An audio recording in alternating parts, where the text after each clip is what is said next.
നമസ്കാരം കുമാറെ. കഴിഞ്ഞ 2 ദിവസമായി കേരളത്തിലെ ഉപതെരഞ്ഞെടുപ്പ് റിസൾട്ട് വന്നതിന് ശേഷം കേരളത്തിലെ മാധ്യമങ്ങളുടെ ഒരു പ്രധാന അജണ്ട അല്ലെങ്കിൽ അവരുടെ ദിവസമുള്ള ന്യൂസിൻ്റെ റൺഡൗണിലെ ഒരു പ്രധാന ഐറ്റം തന്നെ BJPയെ എങ്ങനെ കടന്നാക്രമിക്കാം എന്നുള്ളതായിരുന്നു.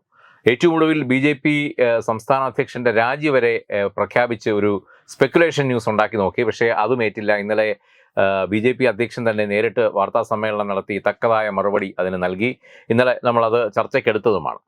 ഇപ്പോൾ സംസ്ഥാനത്ത് ഒന്നും നടക്കില്ല എന്നറിഞ്ഞുകൊണ്ട് മാധ്യമങ്ങൾ നേരെ ഇപ്പോൾ ക്യാമറയുടെ കണ്ണുകൾ വടക്കോട്ട് മഹാരാഷ്ട്രയിലേക്ക് വെച്ച് പിടിച്ചിരിക്കുകയാണ്. മഹാരാഷ്ട്രയിൽ ആരാണ് മുഖ്യമന്ത്രി അല്ലെങ്കിൽ ആരാകും മുഖ്യമന്ത്രി എന്നുള്ള കൊടുമ്പിരി കൊണ്ട ചർച്ചയാണ്. അത് കേരളത്തിലെ മാധ്യമങ്ങളാണ് നടത്തുന്നത്. ഒരുപക്ഷെ മഹാരാഷ്ട്ര BJPയിൽ പോലും ഇത്ര ചൂടുപിടിച്ച ചർച്ചകൾ ഉണ്ടാകണമെന്നില്ല. പക്ഷേ ഇവിടുത്തെ മാധ്യമങ്ങൾ രാവിലെ മുതൽ ചർച്ചയ്ക്ക് വച്ചിരിക്കുന്ന വിഷയം ഇതാണ്. അതായത് ഷിൻഡെ വിഭാഗം ഇടഞ്ഞു നിൽക്കുന്നു, ഫട്നാവിസിനെ അമിത്ഷാ അല്ലെങ്കിൽ RSS മുഖ്യമന്ത്രിയാക്കി മാറ്റും എന്നൊക്കെയുള്ള തലക്കെട്ടുകളോടുകൂടിയുള്ള വാർത്തകളാണ് പടച്ചുവിടുന്നത്. എന്താണ് ഇതിൻ്റെ സത്യാവസ്ഥ? ശരിക്കും RSS ആണോ ഒരു സംസ്ഥാനത്തിലെ മുഖ്യമന്ത്രിയെ തീരുമാനിക്കുന്നത്? അല്ലെങ്കിൽ തന്നെ നമുക്കറിയാം അമിത്ഷായ്ക്കാണ് മഹാരാഷ്ട്രയുടെ ചുമതലയുള്ള ആൾ. അതുകൊണ്ടാണ് അദ്ദേഹം മഹാരാഷ്ട്രയിലേക്ക് ഇപ്പോൾ പോയിരിക്കുന്നത്. അവിടെ ഒരുപാട് കാര്യങ്ങൾ അദ്ദേഹത്തിന് ചെയ്യേണ്ടതായിട്ടുണ്ട്. മന്ത്രിസഭാ രൂപീകരണം ഉൾപ്പെടെയുള്ള കാര്യങ്ങൾ അദ്ദേഹത്തിൻ്റെ ചുമതലയിലുള്ളതാണ്. അതുകൊണ്ട് തന്നെ അദ്ദേഹം അങ്ങോട്ട് പോയിട്ടുണ്ട്. പക്ഷേ അദ്ദേഹം മുഖ്യമന്ത്രിയെ തീരുമാനിക്കാനാണ് ഈ പറഞ്ഞതുപോലെ ഷിൻഡെ ഫട്നാവിസ് തർക്കത്തെ പരിഹരിക്കാൻ വേണ്ടിയാണ് എന്നൊക്കെയുള്ള പടച്ചുവിടലുകൾ അത് എത്രത്തോളം സത്യമാണ്? തീർച്ചയായിട്ടും മഹാരാഷ്ട്രയിൽ BJP ഒരു ചരിത്ര വിജയമാണ് നേടിയത് എന്ന ഒരു വസ്തുതയാണ്. പക്ഷേ ആ വസ്തുത അംഗീകരിക്കാത്ത മാധ്യമങ്ങളാണ് ഇപ്പോഴും മഹാരാഷ്ട്രയിൽ വലിയ പ്രശ്നമാണ് എന്ന രീതിയിലുള്ള വാർത്ത ചമയ്ക്കുന്നത്. മുഖ്യമന്ത്രിയായി ദേവേന്ദ്ര ഫട്നവിസിനെ പ്രഖ്യാപിച്ചില്ല എന്ന കാരണം കൊണ്ട് തന്നെ ഇപ്പോൾ മാധ്യമങ്ങൾ വലിയ രീതിയിലുള്ള ഒരു പ്രചരണം നടത്തുന്നത് BJPക്കുള്ളിലും മഹായുതി സഖ്യം എന്ന ഭരണമുന്നണിക്കുള്ളിലും ചില പ്രശ്നങ്ങളുണ്ട്, പ്രതിസന്ധികളുണ്ട്. മുഖ്യമന്ത്രിയെ തീരുമാനിക്കുന്നതിൽ ഇതുവരെ അവർക്ക് സാധിച്ചിട്ടില്ല. ഏറ്റവും വലിയ ഭൂരിപക്ഷം കിട്ടിയിട്ടും ഒരു മുഖ്യമന്ത്രിയെ തീരുമാനിക്കാൻ അവർക്ക് സാധിക്കുന്നില്ല എന്നൊക്കെയുള്ള വാർത്തകൾ പടച്ചുവിടുകയാണ്. സത്യത്തിൽ കേരളത്തിലെ BJP വിരുദ്ധരായ രാഷ്ട്രീയ വിമർശകർക്കും നിരീക്ഷകർക്കുമെല്ലാം ഒരു തർക്കത്തിനുള്ള ഒരു വാദമുഖം നൽകുന്നതിന് വേണ്ടിയിട്ടാണ് ഇത്തരം വാർത്തകൾ പടച്ചുവിടുന്നത്. സത്യവുമായി യാതൊരു പുലബന്ധവും ഇല്ലാത്ത ഒരു കാര്യമാണ്. 23-ാം തീയതിയാണ് അവിടെ തെരഞ്ഞെടുപ്പ് ഫലം വന്നത്. ഇന്ന് തീയതി 26 മാത്രമേ ആയിട്ടുള്ളൂ. ഇന്ന് വരെ ആണ് അവിടുത്തെ നിയമസഭയുടെ കാലാവധിയുള്ളത്.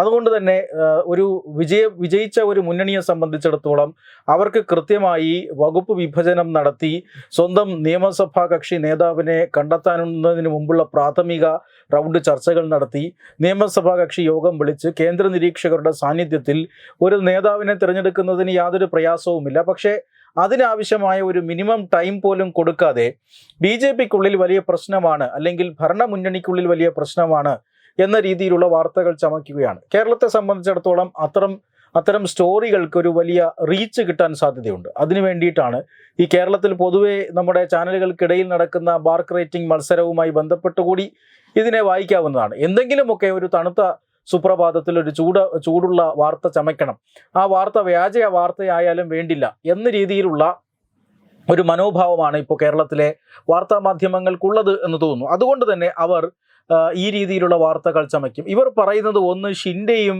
അതുപോലെ തന്നെ ദേവേന്ദ്ര ഫട്നവിസും തമ്മിൽ അധികാരത്തിന് അല്ലെങ്കിൽ മുഖ്യമന്ത്രി സ്ഥാനത്തിന് വേണ്ടി വടംവലി ഉണ്ട് എന്നതാണ്. തീർച്ചയായും ഷിൻഡെ മഹാരാഷ്ട്രയുടെ മുഖ്യമന്ത്രി ആയിരുന്നു. പക്ഷേ അദ്ദേഹം മുഖ്യമന്ത്രി ആയിരുന്നെങ്കിലും അദ്ദേഹം ഏറ്റവും വലിയ ഒറ്റകക്ഷിയുടെ നേതാവായിരുന്നില്ല. അദ്ദേഹം ശിവസേന വിഭാഗത്തിൻ്റെ ഒരു നേതാവായിരുന്നു. അതുകൊണ്ട് തന്നെ ഏറ്റവും വലിയ ഒറ്റകക്ഷി BJP ആയിട്ടും അവിടെ ഒരു രാഷ്ട്രീയ സഖ്യം രൂപപ്പെടേണ്ടതുണ്ട്. കോൺഗ്രസിൻ്റെയും NCPയുടെയും ഉദ്ധവ് താക്കറെ വിഭാഗത്തെയും ഒക്കെ അധികാരത്തിൽ നിന്ന് മാറ്റി നിർത്തേണ്ടതുണ്ട്. അവരുടെ അഴിമതി ഭരണം അവിടെ അവസാനിപ്പിക്കേണ്ടതുണ്ട്. അതിൻ്റെ ഭാഗമായിട്ടാണ് ഷിൻഡെ മുഖ്യമന്ത്രിയാകുന്നത്. എന്നാൽ അതിനുശേഷം തിരഞ്ഞെടുപ്പ് നടക്കുന്നു. BJP ഏറ്റവും വലിയ ഒറ്റകക്ഷി സ്ഥാനം എന്ന ഒരു സ്ഥാനം നിലനിർത്തുന്നു എന്ന് പറഞ്ഞാൽ സാധാരണ നിലനിർത്തലല്ല. 145 സീറ്റുകളാണ് ഒരു മഹാരാഷ്ട്രയിൽ കേവല ഭൂരിപക്ഷത്തിനായി വേണ്ടത്. ഒരു മുന്നണി സംവിധാനത്തിൽ മത്സരിച്ചുകൊണ്ട് 149 സീറ്റുകളിൽ മാത്രം മത്സരിച്ച BJPക്ക് 133 സീറ്റുകൾ അവിടെ ലഭിക്കുന്നുണ്ട്. അതായത് കേവല ഭൂരിപക്ഷത്തിന് തൊട്ടടുത്ത് നിൽക്കുന്ന പാർട്ടി, ആ പാർട്ടിയുടെ നേതാവ് അല്ലാതെ മറ്റൊരു പാർട്ടിയുടെ നേതാവ് മുഖ്യമന്ത്രിയാകുമോ എന്നൊരു സംശയം, അല്ലെങ്കിൽ അങ്ങനെ ആയേക്കാം, അങ്ങനെ ആകാനുള്ള സാധ്യതകളുണ്ട്. കാരണം ബീഹാറിൽ നിതീഷ് കുമാർ മുഖ്യമന്ത്രിയാണ്, അദ്ദേഹം അവിടുത്തെ ഏറ്റവും വലിയ ഒറ്റകക്ഷിയല്ല. ഇവിടെ മുംബൈയിലും അങ്ങനെ, മഹാരാഷ്ട്രയിലും അങ്ങനെ ആയിരുന്നില്ല. പക്ഷേ ഇവർ രണ്ടുപേരും തമ്മിൽ മുഖ്യമന്ത്രി സ്ഥാനത്തിന് വേണ്ടി വടംവലി ഉണ്ട് എന്ന് പറയുന്നത് തീർച്ചയായും തെറ്റാണ്. അവിടെ മന്ത്രിസഭാ രൂപീകരണത്തിന് ആവശ്യമായ കൃത്യമായ സമയം മാത്രമേ എടുക്കുന്നുള്ളൂ. രണ്ടാമത്തെ വാദം താങ്കൾ പറഞ്ഞതുപോലെ ഈ RSS ദേവേന്ദ്ര ഫഡ്നവിസ് മതി എന്ന് വാശി പിടിച്ചു നിൽക്കുന്നു എന്നാണ്.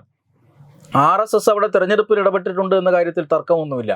അതും വലിയ രാഷ്ട്രീയ ഇടപെടലല്ല RSS നടത്തിയിരിക്കുന്നത്. തെരഞ്ഞെടുപ്പുമായി ബന്ധപ്പെട്ട് വോട്ടർമാരെ ബോധവൽക്കരിക്കുക, പ്രത്യയശാസ്ത്രം, അവരുടെ പ്രത്യയശാസ്ത്രവുമായി ബന്ധപ്പെട്ട്, അതുപോലെ തന്നെ രാജ്യം നേരിടുന്ന വിവിധ വെല്ലുവിളികൾ, ഇതൊക്കെ വോട്ടർമാരെ വ്യക്തമാക്കുക, ബോധവൽക്കരിക്കുക എന്ന ഒരു ദൗത്യം, എന്ന ഒരു മഹാസമ്പർക്കം മാത്രമാണ് RSS അവിടെ നടത്തിയിട്ടുള്ളത്. അതുമായി ഏകോപിപ്പിച്ചുകൊണ്ട് കൃത്യമായ ഒരു രാഷ്ട്രീയ അജണ്ട രൂപപ്പെടുത്തിയത് BJP ആണ്. അങ്ങനെ ഈ രണ്ട് സംഘടനകളും തമ്മിലുള്ള ഒരു ഏകോപനം തെരഞ്ഞെടുപ്പ് വിജയത്തിന് കാരണമായിട്ടുണ്ട്. പക്ഷേ വിജയത്തിന് ശേഷം മുഖ്യമന്ത്രി ഇന്നയാൾ വേണം, മന്ത്രിമാർ ഇന്നയാൾ വേണം എന്നൊരിക്കലും സംഘ സ്വയംസേവകരോ അല്ലെങ്കിൽ RSS നേതൃത്വം ആവശ്യപ്പെടാറില്ല. തെരഞ്ഞെടുപ്പ് വിജയം കഴിഞ്ഞാൽ RSSകാർ അല്ലെങ്കിൽ RSSന്റെ സ്വയംസേവകരെല്ലാം തിരികെ അവരുടെ സംഘശാഖ പദ്ധതിയിലേക്ക് മടങ്ങിപ്പോവുകയാണ് പതിവ്. അവർ ഒരിക്കലും അധികാര കേന്ദ്രങ്ങളിൽ ചുറ്റിത്തിരിയുകയോ കോർപ്പറേഷൻ ബോർഡ് സ്ഥാനങ്ങൾ വീതം വെച്ച് വാങ്ങുകയോ അല്ലെങ്കിൽ മന്ത്രിമാരെ തീരുമാനിക്കുകയോ മന്ത്രിമാരുടെ പേഴ്സണൽ സ്റ്റാഫിലേക്ക് സ്വയംസേവകരെ വേണമെന്ന് പറയുകയോ അവർക്ക് പെൻഷൻ വേണമെന്ന് പറയുകയോ ഒന്നും ചെയ്യാറില്ല. അവർ തെരഞ്ഞെടുപ്പ് പ്രചരണം അവസാനിപ്പിച്ച് വോട്ടെടുപ്പ് കഴിഞ്ഞു കഴിഞ്ഞാൽ അവർ അവരുടെ ഈ കൊടിതോരണങ്ങളടക്കം കെട്ടുന്നതിലൊക്കെ പോസ്റ്റർ ഒട്ടിക്കുന്നതിലൊക്കെ അവരുണ്ടാകാം. എന്താണെന്ന് അറിയാമോ കുമാറെ, ഈ ഊരാളുങ്കൽ സൊസൈറ്റിയുടെ ആക്ടിവിറ്റി മാത്രം കണ്ടു ശീലിച്ചവരാണ് നമ്മുടെ ഇവിടുത്തെ മാധ്യമ പ്രവർത്തകർ. അപ്പോൾ എല്ലായിടവും അങ്ങനെയാണെന്ന് ഉള്ള ഒരു ധാരണയാണ് അവരവിടെ കൊണ്ടുവന്നെത്തിച്ചത്. ഈ ചർച്ച ചെയ്യാനാണെങ്കിൽ ഇതിനേക്കാളുമൊക്കെ രസകരമായ ടോപ്പിക്ക് വേറെയുണ്ട്. കാര്യം മഹാരാഷ്ട്രയിൽ കോൺഗ്രസിനേറ്റ ദയനീയമായ പരാജയം. രമേശ് ചെന്നിത്തലയെ കുറിച്ച് എന്ത് ഇവർ മിണ്ടുന്നില്ല. കാര്യം ഈ തെരഞ്ഞെടുപ്പ് റിസൾട്ട് വന്ന ദിവസം, വോട്ടെണ്ണൽ ദിവസം, VD സതീശൻ പോലും, പ്രതിപക്ഷ നേതാവായ VD സതീശൻ പോലും പലതവണ രമേശ് ചെന്നിത്തലയുടെ പേര് എടുത്തു പറഞ്ഞതാണ്. കാര്യം അദ്ദേഹം പറഞ്ഞത് ഇങ്ങനെയാണ്: രമേശ് ചെന്നിത്തല മഹാരാഷ്ട്രയിലായത് കാരണം ഇവിടെ അദ്ദേഹത്തിന് ശ്രദ്ധിക്കാൻ പറ്റിയില്ല, മഹാരാഷ്ട്രയുടെ ചുമതല അദ്ദേഹത്തിനായിരുന്നല്ലോ എന്ന് എടുത്തെടുത്ത് പറയുന്നുണ്ടായിരുന്നു. അതിൻ്റെ അർത്ഥം, അതിനകത്തൊരു ഇൻഡയറക്റ്റ് മീനിങ് കൂടി ഉണ്ടായിരുന്നു. അതായത് മഹാരാഷ്ട്ര രമേശ് ചെന്നിത്തല കൈകാര്യം ചെയ്തതുകൊണ്ടാണ് ഇത്ര ദയനീയമായി പരാജയപ്പെട്ടതെന്ന് VD സതീശൻ പോലും പറയാതെ പറഞ്ഞു. പക്ഷേ ഇവിടുത്തെ മാധ്യമങ്ങൾക്ക് അത് മനസ്സിലാക്കാൻ കഴിയാതെ പോയി എന്നുള്ളതാണ് സത്യം. അതെ, ഇന്നത്തെ ചർച്ചാ വിഷയം മുഴുവൻ BJPയിലെ പൊട്ടിത്തെറിയെക്കുറിച്ചാണ്. BJPയിലെ പൊട്ടിത്തെറിയെക്കുറിച്ച് തീർച്ചയായും മാധ്യമങ്ങൾ ചർച്ച ചെയ്യണം. പക്ഷേ മറ്റു പാർട്ടികളുടെ പൊട്ടിത്തെറികളെക്കുറിച്ച് എന്താണ് മിണ്ടാതിരിക്കുന്നത്? അതെ, അത് ഇന്നലെ BJPയുടെ സംസ്ഥാന അധ്യക്ഷൻ വളരെ വ്യക്തമായി പറഞ്ഞു കഴിഞ്ഞു. കാര്യം തൻ്റെ പ്രവർത്തനങ്ങളിൽ അല്ലെങ്കിൽ തൻ്റെ ഇതുവരെയുള്ള ഏകോപന മികവിൽ എന്തെങ്കിലും പ്രശ്നമുണ്ടെങ്കിൽ അത് ഓഡിറ്റ് ചെയ്യപ്പെടണം. അത് ഓഡിറ്റ് ചെയ്യപ്പെട്ടിട്ട് പാർട്ടി നേതൃത്വമാണ് അതിന് ഒരു നിർദ്ദേശം പറയേണ്ടത്. ആ നിർദ്ദേശം എന്തായാലും അത് സ്വീകരിക്കാൻ തയ്യാറാണെന്നാണ് അദ്ദേഹം പറഞ്ഞത്. അല്ലാതെ അത് മാധ്യമപ്രവർത്തകർ എഴുതുന്ന ഒരു വിധിയാകരുത്, അവരുടെ ഒരു വിധിയെഴുത്താകരുത്.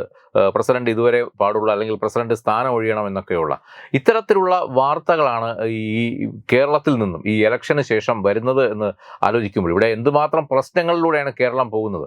സെക്രട്ടേറിയറ്റ് ആകെ ഒരു ഭരണ സ്തംഭനത്തിലാണെന്നാണ് അവിടെ നിന്നുള്ള റിപ്പോർട്ടുകൾ നമുക്ക് കിട്ടുന്നത്. അങ്ങനെയൊക്കെ ഇരിക്കുന്ന ഈ സമയത്ത് ഈ BJP എന്തുകൊണ്ട് തോറ്റു, അല്ലെങ്കിൽ BJPക്കുള്ളിലെ പ്രശ്നം എന്താണ്, BJP മഹാരാഷ്ട്രയിൽ എന്ത് ചെയ്യുന്നു, അവിടുത്തെ പ്രശ്നം എന്താണെന്ന് പറഞ്ഞ് സമയം കൊല്ലാനുള്ള വാർത്തകൾ മാത്രമുണ്ടാക്കി മുന്നോട്ട് പോകുന്ന ഒരു മാധ്യമ സംസ്കാരമാണ് നമ്മൾ കഴിഞ്ഞ 2 ദിവസമായി ഇവിടെ കണ്ടുകൊണ്ടിരിക്കുന്നത്.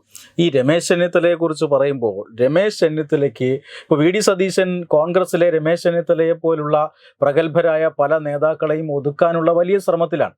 രമേശ് ചെന്നിത്തലയ്ക്ക് എന്ത് സ്ഥാനമാണ് കോൺഗ്രസ് നൽകിയിരിക്കുന്നത്?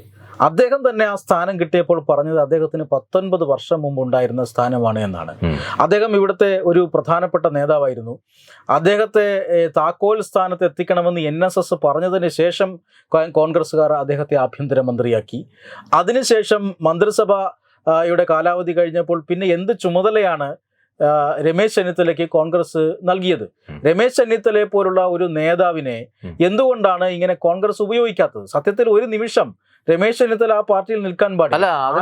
അതിന് കൃത്യമായ കാരണമുണ്ട്. കുമാറിന് അതുവരെ മനസ്സിലല്ലേ? സന്ദീപ് വാര്യരെ പോലുള്ള പുതുമുഖങ്ങൾ പാർട്ടിയിലേക്ക് കടന്നു വരുമ്പോൾ പഴഞ്ചനായ രമേശ് ചെന്നിത്തലയ്ക്കൊക്കെ ഇനി അതിനകത്ത് എന്ത് കാര്യം എന്നുള്ളതാണ് ഈ യൂത്തന്മാർ, കോൺഗ്രസിന്റെ യൂത്തന്മാർ പോലും ചോദിക്കുന്നത്.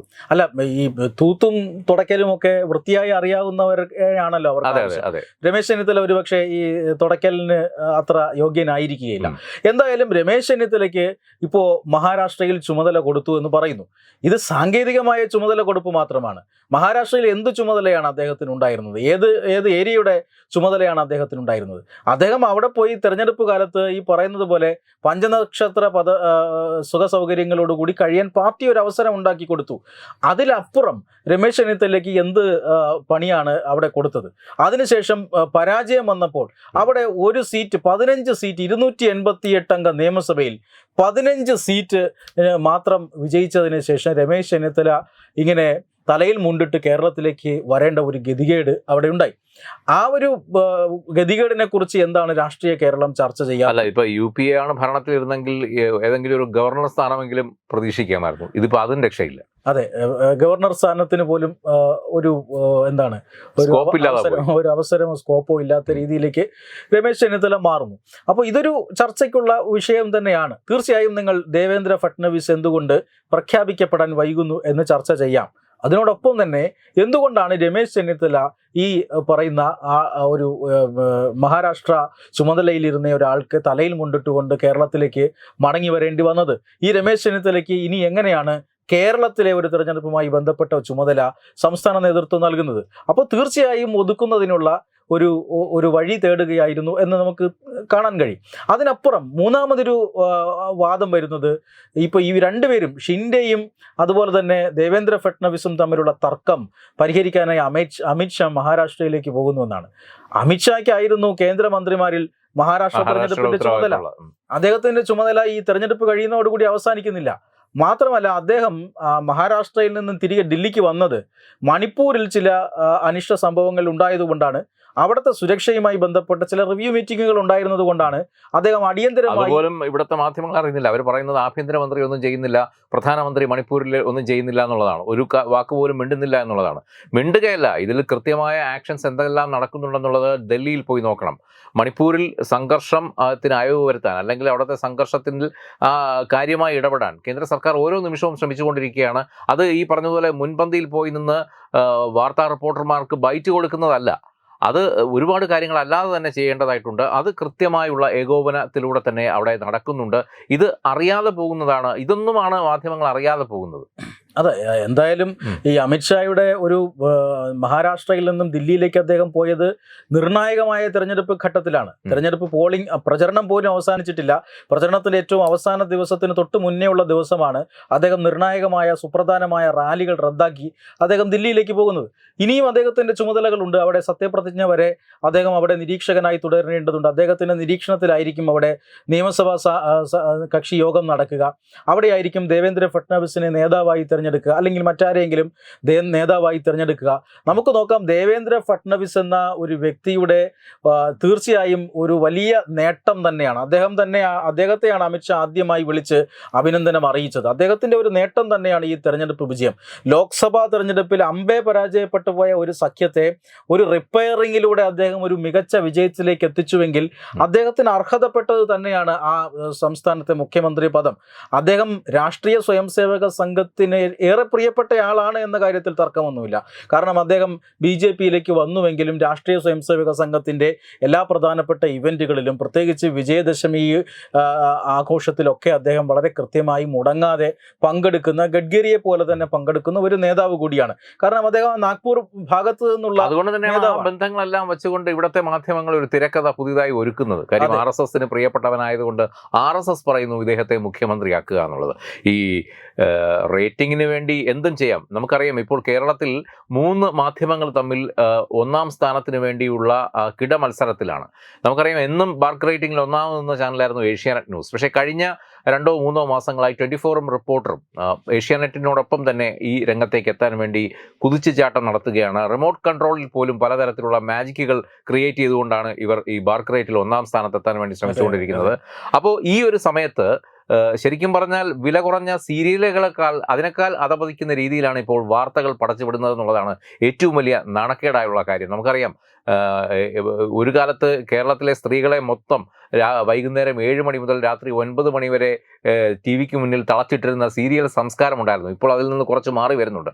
പക്ഷേ ആ ഒരു സ്ഥാനം ഇപ്പോൾ വാർത്താ ചാനലുകൾ ഏറ്റെടുത്തിരിക്കുകയാണ്. ഇത്തരത്തിലുള്ള വില കുറഞ്ഞ വാർത്തകൾ അയൽ സംസ്ഥാനത്ത് എന്ത് നടക്കുന്നു, അവിടെ എന്താണ് പ്രശ്നം, അല്ലെങ്കിൽ BJPക്കുള്ളിൽ എന്താണ് പ്രശ്നം, സത്യത്തെ മറച്ച് കൺമൂടി കെട്ടിക്കൊണ്ട് ഇല്ലാത്ത കാര്യത്തെ ഊതിപ്പെരുപ്പിച്ച് വാർത്തകളാക്കുന്ന അത് ജന്മനാ ഉള്ള ചില വാർത്താ സംസ്കാരമാണ്. പക്ഷേ അത് ഇപ്പോൾ ഇവിടെ കേരളത്തിൽ അത് കൂടിക്കൂടി വരുന്ന ഒരവസ്ഥയാണ് ഓരോ സമയത്തും നമുക്ക് കാണാൻ കഴിയുന്നത്. പ്രത്യേകിച്ചും ഈ ഉപതെരഞ്ഞെടുപ്പ് കാലഘട്ടം മുതൽ അത് ഒന്നുകൂടി രൂക്ഷമായിരിക്കുകയാണ്. ഈ ചാനൽ മത്സരം ഇതിൻ്റെ ഒരു വലിയ ഘടകം തന്നെയാണ്. അത് ഇതിൽ നിന്ന് മാറ്റി നിർത്താനാവില്ല. പക്ഷേ അങ്ങനെ മത്സരിക്കണമെങ്കിൽ മൂല്യമുള്ള വാർത്തകൾ, മൂല്യച്യുതിയില്ലാത്ത നല്ല വാർത്തകൾ, സമൂഹത്തെ ബാധിക്കുന്ന വാർത്തകൾ, വികസനാത്മകമായ വാർത്തകൾ അത് നൽകിക്കൊണ്ട് സത്യസന്ധമായി തന്നെ പ്രേക്ഷകരിലേക്ക് എത്തിക്കുന്ന വാർത്തകൾ നൽകിക്കൊണ്ട് ആണ് മുന്നിട്ട് വരേണ്ടത്. അല്ലാതെ വില കുറഞ്ഞ വാർത്തകൾ നൽകിക്കൊണ്ട് കള്ളം പടച്ചു വിട്ടുകൊണ്ടല്ല മത്സര രംഗത്തേക്ക് കുതിച്ചുയരേണ്ടത് എന്നത് ഒരു ഓർമ്മപ്പെടുത്തൽ മാത്രം. നമസ്കാരം. Powered by Jyothis, realising your dream home. Our ongoing luxury apartments projects are Crown near Karivattam, The Square near UST Global, White Manor near Aattugal Ambalathara, and Evergreens Luxury Villas near Tirumala. Call 90482 55599. Jyothis Building Promoters Private Limited, Thiruvananthapuram.